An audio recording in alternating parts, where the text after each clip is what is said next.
चलिए फ्रेंड्स, जय हिंद, वंदे मातरम। आप सभी का स्वागत है जय जीवा एकेडमी पर। फ्रेंड्स, जो कि शिक्षक परिवार से जुड़ा है, और फ्रेंड्स हम सीटेट 2024 का जो है हिंदी पेडागोजी के जो है हम कौन से तो हिंदी पेडागोजी के जो हम 10 इम्पोर्टेंट क्वेश्चन देख रहे हैं, ठीक है ना। बट फ्रेंड्स, अगर आप जय जीवा एकेडमी चैनल पर नए हो तो चैनल को सब्सक्राइब कर लीजिएगा और अपने फ्रेंड्स में शेयर कर दीजिएगा।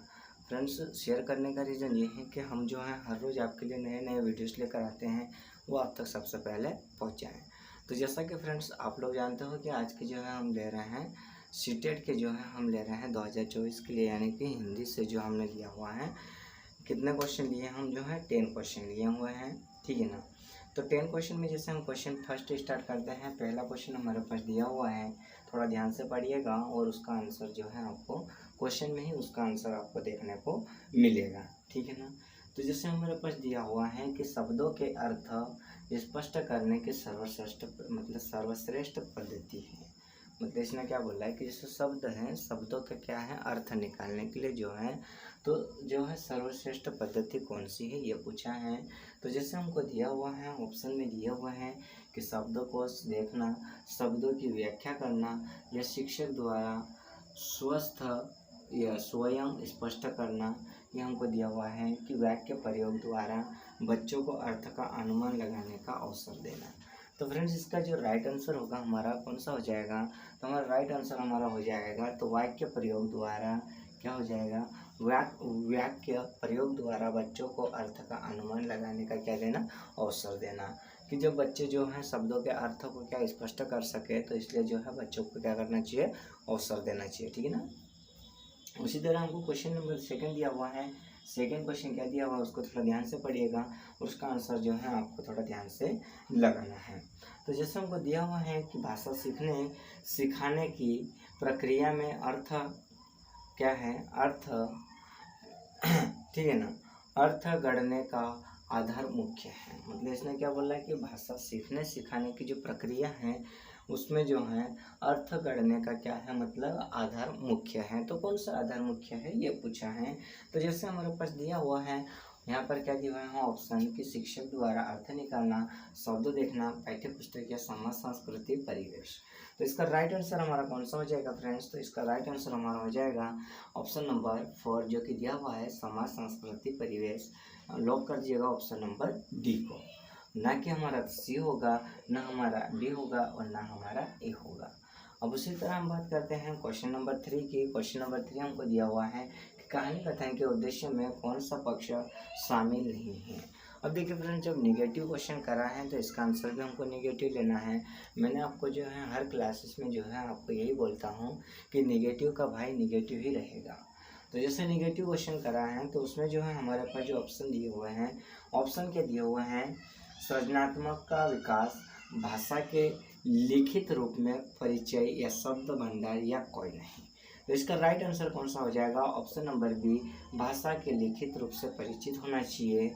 ना कि मतलब ये जो है परिचित नहीं, मतलब भाषा का बोला ना, तो भाषा के लिखित, तो भाषा के लिखित रूप से परिचित ये निगेटिव हो जाएगा। तो इसका मतलब क्या हो जाएगा, निगेटिव का भाई निगेटिव हो जाएगा। तो राइट आंसर हमारा चले जाएगा ऑप्शन नंबर बी, ठीक है ना।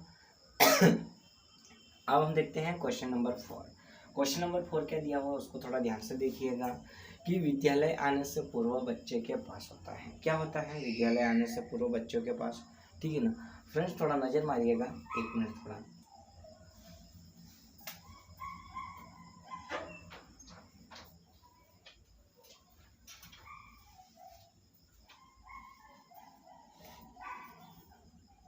चलिएगा, आप लोगों ने देख लिए होंगे। अब हम देखते हैं कि क्वेश्चन नंबर 4। क्वेश्चन नंबर 4 हमको दिया हुआ है कि विद्यालय आने से पूर्व बच्चों के पास। तो क्या होता है बच्चों के पास, हमको ये पूछा है।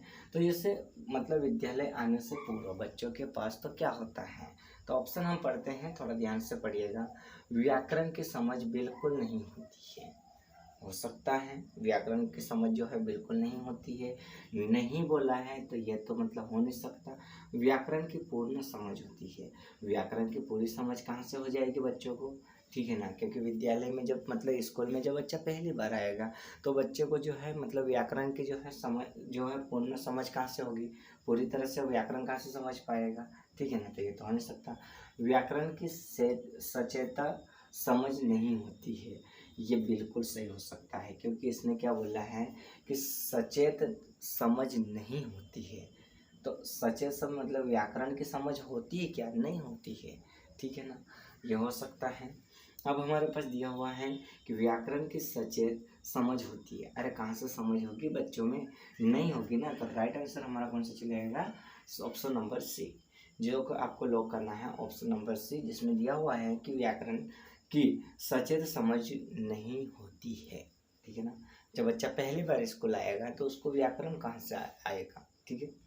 अब हमारे पास क्वेश्चन नंबर दिया हुआ 5, एक भाषा शिक्षक के रूप में आप अपनी क्या जिम्मेदारी महसूस करते हैं? मान लीजिए आप लोग मतलब आप में से बहुत सारे ऐसे होंगे जो मतलब गेस्ट में होंगे, प्राइवेट में होंगे, तो आप भाषा के शिक्षक हैं, ठीक है ना। तो आप अपनी जिम्मेदारी पे मतलब जो है महसूस करते हो, तो किस तरह से महसूस करते हो, ये क्वेश्चन करा है, ठीक है ना। एक भाषा शिक्षक है जो मतलब क्या है कि मतलब खुद की जिम्मेदारी को जो है महसूस करता है, तो किस तरह से करता है, ये पूछा है। तो हमारे पास जो ऑप्शन देखने को मिलते हैं, ऑप्शन क्या है? समय सीमा के भीतर भाषा का पाठ्यक्रम पूर्ण करना। यह हो नहीं सकता, क्योंकि समय सीमा के भीतर अगर आप भाषा की जो पाठ्य पुस्तक है उसको पूरी करवा दोगे तो बच्चे कैसे समझ पाएंगे, कैसे सीख पाएंगे? ये नहीं हो सकता। तो इसका मतलब ये तो क्या हो जाएगा? रॉन्ग हो जाएगा। अब ऑप्शन नंबर हमको दिया हुआ है बी, कि समय सीमा के भीतर पाठ्य पुस्तक पूर्ण करना। अरे ये तो वही दे दिया कि समय सीमा के भीतर भाषा का पाठ्य पुस्तक पूर्ण करना, और इसमें क्या है? पाठ्य पुस्तक पूर्ण करना, तो ये भी नहीं हो सकता। अब हमको दिया हुआ है कि बच्चों का भाषा के विविध स्वरूपी परिचय। अब ये हो सकता है भाई, मतलब बच्चों को जो है ना, तो भाषा के स्वरूप मतलब भाषा के प्रति क्या करना चाहिए? परिचित करवाना चाहिए, तो ये हो सकता है। ऑप्शन नंबर डी, बच्चों द्वारा भाषा परीक्षाओं में अच्छे अंक लाना। अरे भाषा से बच्चे मतलब जो है क्या अच्छे अंक लाएंगे? ये भी नहीं हो सकता है। तो हमारा राइट आंसर चले जाएगा ऑप्शन नंबर सी, जिसको आपको लॉक करना है ऑप्शन नंबर सी को, ठीक है। अब उसी तरह हमको क्वेश्चन दिया हुआ है, क्वेश्चन नंबर 6 दिया हुआ है। क्या दिया हुआ है, थोड़ा ध्यान से पढ़िएगा फ्रेंड्स। इसका जो है पेडालॉजी में जितना अपन क्वेश्चन जो आप लोग ध्यान से पढ़ोगे ना, उसी में आपका जो है आंसर आपको निकल के आ जाएगा, ठीक है ना। तो क्वेश्चन नंबर 6 दिया हुआ है कि भाषा कौशल के संबंध में कौन सा कथन सही है। अब इसमें जो है कथन दिया हुआ है, और इसमें से जो है एक कथन सही है, उसको आपको जो है बताना है।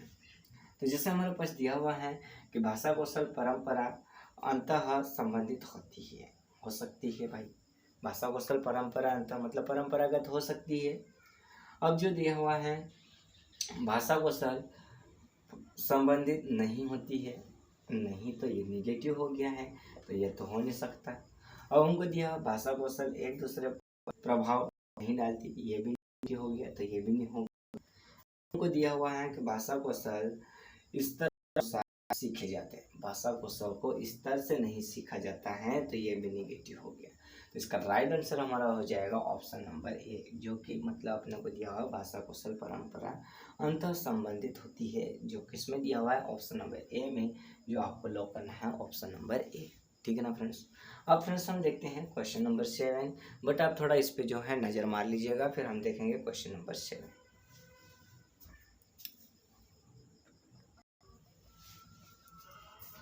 हाँ फ्रेंड्स, अब जो है हमारा क्वेश्चन नंबर अगला है जो 7, ठीक है ना, उसको भी थोड़ा ध्यान से देखिएगा।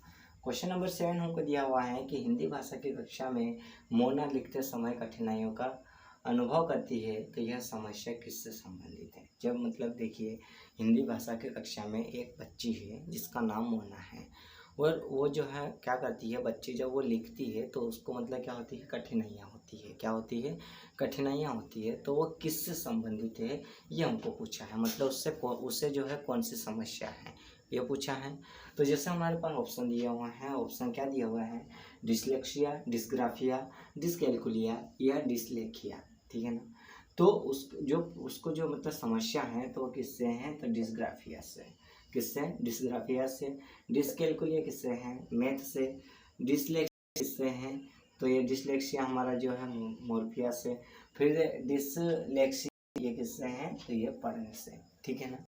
तो अब जो हमारा राइट आंसर चलेगा डिस काफिया, जो कि ऑप्शन पर भी हुआ है। क्वेश्चन नंबर 8 की बात करते हैं। क्वेश्चन नंबर 8 हमको दिया हुआ है कि पहली और दूसरी कक्षा में बच्चे हिंदी भाषा सीखते समय अपनी मातृभाषा का प्रयोग करते हैं। तो यह है, मतलब इससे आप क्या करोगे, मतलब पहली और दूसरी कक्षा के जो बच्चे हैं छोटे छोटे, और वो क्या करते हैं, वो पढ़ते समय जो है क्या करते हैं, अपनी मातृ लैंग्वेज में, मतलब जो मातृभाषा का प्रयोग करते हैं। तो इनको क्या करना चाहिए, तो क्वेश्चन हमको जो जैसे क्वेश्चन पूछा है वैसे ऑब्जेक्टिव भी है, तो उसे अस्वीकार करना चाहिए, उससे वैध नहीं है या बहुत गलत है, यह स्वीकार करना चाहिए। तो फ्रेंड्स, अगर कोई भी बच्चा जो है मदर टंग में अगर बात करता है तो उसे जो है क्या करना चाहिए, स्वीकार करना चाहिए, ना कि उससे गलत बोलना चाहिए, ना उससे वेद मतलब नहीं मानना चाहिए, ना उससे अस्वीकार करना चाहिए, उसको क्या करना चाहिए, स्वीकार करना चाहिए। तो राइट आंसर हमारा हो जाएगा ऑप्शन नंबर डी। ठीक है ना। अब क्वेश्चन नंबर 9 की हम बात कर रहे हैं। क्वेश्चन नंबर 9 हमको दिया हुआ है, उसको भी थोड़ा ध्यान से पढ़िएगा।